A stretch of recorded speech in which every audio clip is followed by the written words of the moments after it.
Lights, camera, action. Ah, children. Such delightful additions to our everyday lives. They're cute and sweet and learning everything for the first time. And then your kid goes and says something like, "Goodbye, Dad," said my 2-year-old son. "No, we say good night." "I know, but this time it's goodbye." "Daddy, can you cut off someone's tongue without killing them?" A mother asked her daughter what she was thinking about, and she replied, "I'm imagining the waves of blood rushing over me." I caught my daughter saying, "Die, die, die, die." So I ask, "What's that you're saying?" And she turns to face me and just whispers, "Die." "So I shouldn't throw him in the fire," said my 3-year-old daughter while holding her baby brother for the first time. "Daddy, remember that time we died?"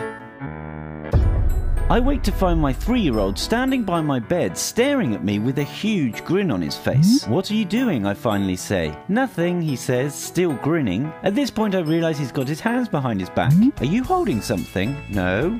I look anyway. He's hiding the largest carving knife behind his back.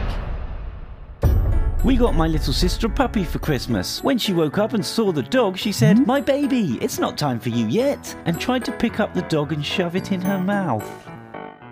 We had just moved into a new house and 2 kids showed up at the door. When I asked if I could help them, one of them said, "Our mum wants us to tell you the old people who used to live here are buried at the end of the road." They ran off and I've never seen those kids again to this day.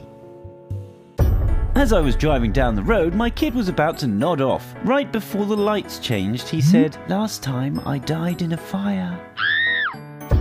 "Mum, I promise I won't ever chew on your bones. I promise."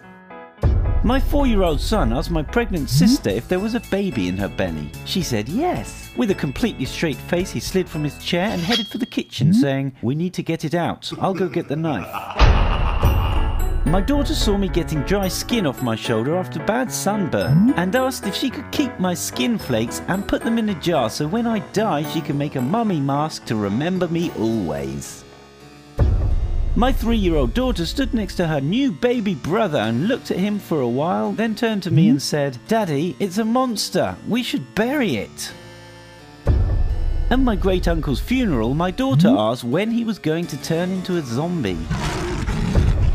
I was sound asleep, and around 6 a.m. I was awoken by my 4-year-old daughter's face inches from mine. She looked right into my eyes and whispered, "I want to peel all your skin off." My little cousin drew a picture of a black monster, looked up at me and said, "He told me to draw this. He's coming for you. You better hide."